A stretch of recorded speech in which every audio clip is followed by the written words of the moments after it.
Hey guys, welcome back to Nate's SuperCoach for 2024. In this video we're going to look through the Mighty Bombers, we're going to look through their list and we're going to play lock, watch or pass in relation to the 2024 SuperCoach season.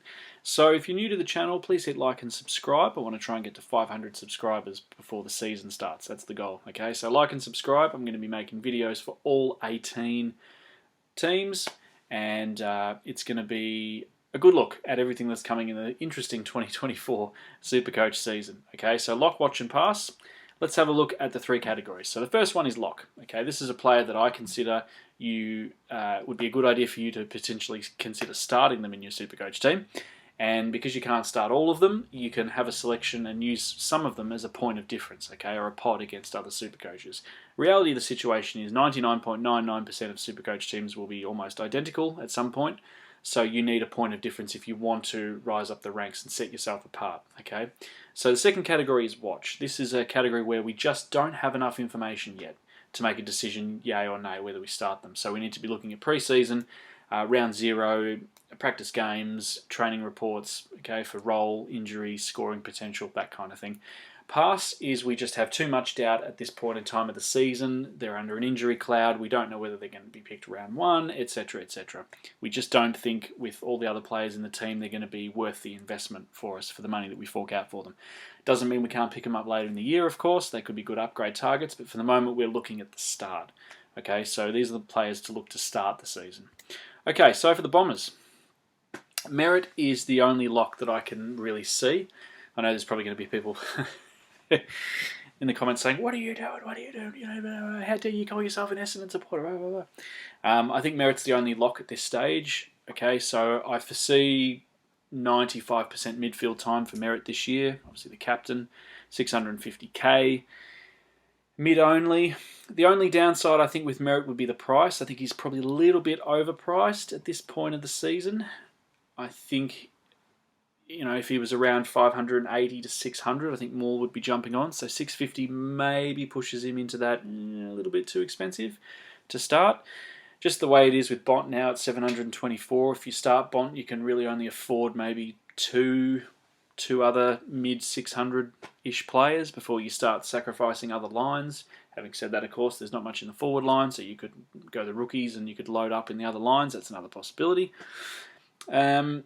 So that's the only, if you're considering starting an Essendon player, it would be Zach Merritt. I'm tempted to start him as a good pod because I don't think he's going to have high ownership primarily due to his price, but I think for his output it's incredibly consistent. He's the captain, he's going to be in the midfield most of the year, so I think he's a safe lock if you're looking for someone. Okay, the watch list. This is where things get interesting. So, Nate Caddy. Alright, so 166,000. Forward line, that helps us this year. Where, as I said, there's not much to really choose from in the forward line in terms of premiums. Big raps on Nate Caddy. Took a good mark over Jaden Laverty at training. The Bombers obviously pulled the rug under a couple of teams and traded and did this and sold the farm and did this and gave 2045 75th round pick to the Bulldogs for the, you know, all this crazy stuff that Dodoro flipped on the night to get us up a pick because we wanted to get Caddy. So there's obviously a reason why we've picked him. We see a role for him. I have doubts over whether he'll play round one. He seems to be training the house down, as every player is this time of year, of course. They're training the house down. But I don't know whether I think he's just behind Harry Jones. I think Brad Scott's going to give Harry Jones another maybe 3 to 4, 5 games to see if he's, you know, worth the spot in the seniors. And if that's not the case, then I think Caddy's the next one in line. He's obviously 18 years old, so, you know, very young, plenty of time to develop and that kind of thing. SuperCoach relevant, that's another thing I probably works against Caddy if he's a key forward, and we've got Peter Wright there. You know, we don't pick key forwards for SuperCoach really, but obviously at his price, all he'd have to do is kick a couple of goals a game. I'm not asking much as an Essendon supporter, am I? Just kick a couple of goals, and then he could be sort of relevant if he scored at that price. A little bit overpriced maybe as a rookie, but top 10 draft pick, that's just what it is. So I'd be a watch on Nate Caddy, see if he lines up in the pre-season games, and if he kicks a couple of goals, then who knows, he could debut round one, just don't know. But he's a watch for me at the moment. This is an interesting one, Nick Martin. Now, A little bit left field when I read this. I read that he was going into the back line. I thought, what? Nick Martin, back line? Really? But that's probably why I'm not an AFL coach. So 492,000 mid only. At that price, you'd want to be confident of his scoring potential and consistency. The problem if he is in the back line, there's a lot of other players there that are going to be stealing the points off each other.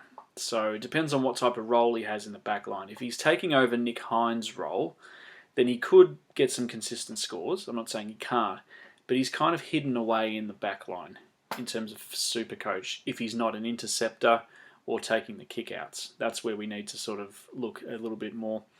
If he was playing a wing role or maybe an inside mid role, I'd be thinking about it. 492.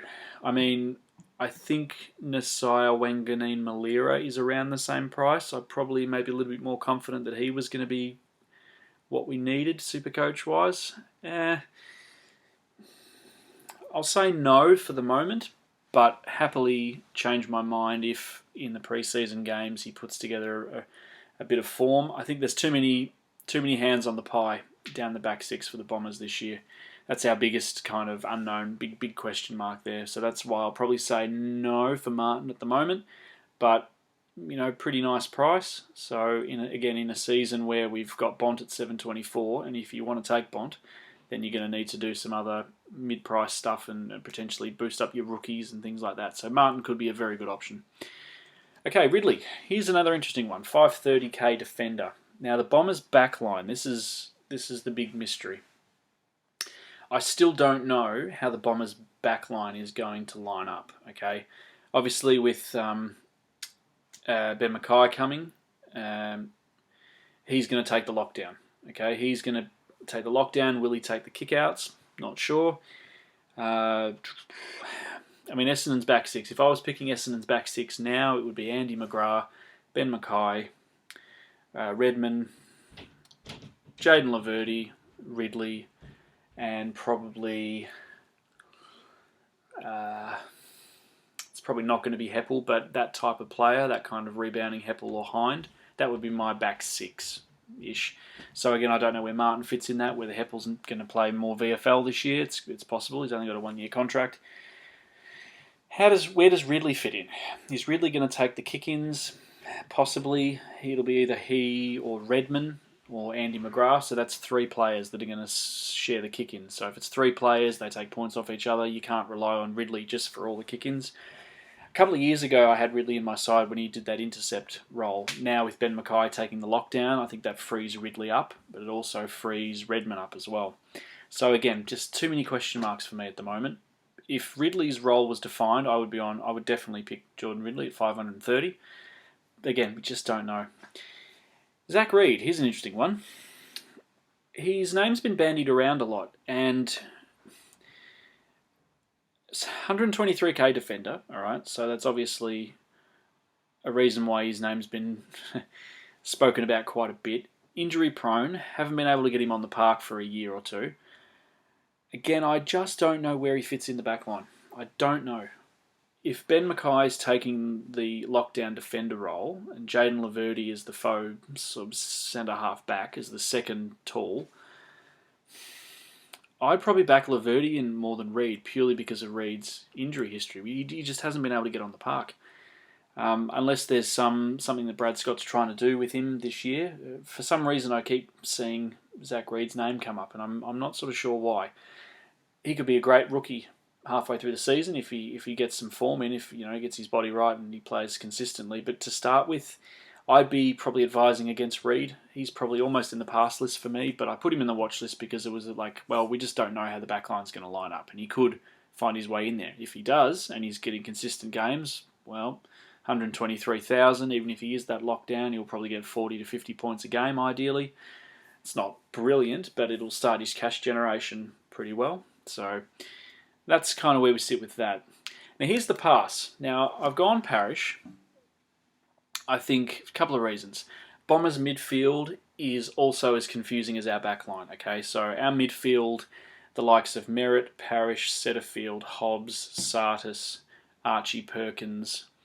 And then you throw in Dersma, potentially. He's going to play the wing role, but he could play in the mids as well. You've got Stringer to come in there at times. Who else? There's another one I'm missing. No, that's it. So, you got, what's that, eight players to sort of rotate through the middle. We haven't got our core, Dylan Shield. That's the one. Dylan Shield. So that's 9 players we've got to kind of run through the middle. Are they going to take points off each other? Probably. I mean, Parrish, 604,000. Mid only, so he's not dual position. Again, he's quite expensive. The thing I think that lets Parrish down Supercoach-wise is the effectiveness of his kicking sometimes. A couple of times, he's got plenty of clearances, but then when he gets the ball and kicks it inside 50, it either misses a target or, it's just not effective as it could be. I think that lets his scoring down and his ceiling down. So I'd not start Parrish. But again, he could be a very good upgrade target around the buys, depending on how the season's going and how our midfield puzzle pieces are moving together. And the other one I've gone for pass at the moment is Redmond. 507,000, purely because we don't know, again, what the Bombers' back line is going to do, how it's going to be set up. Is Redmond going to take all the kickouts? If we know that, he probably becomes a bit more relevant. Several times, though, I think last year Redmond started well and then sort of faded, had a couple of sort of off games, and then a couple of good games, then a couple of off games. Wasn't as consistent as we'd like.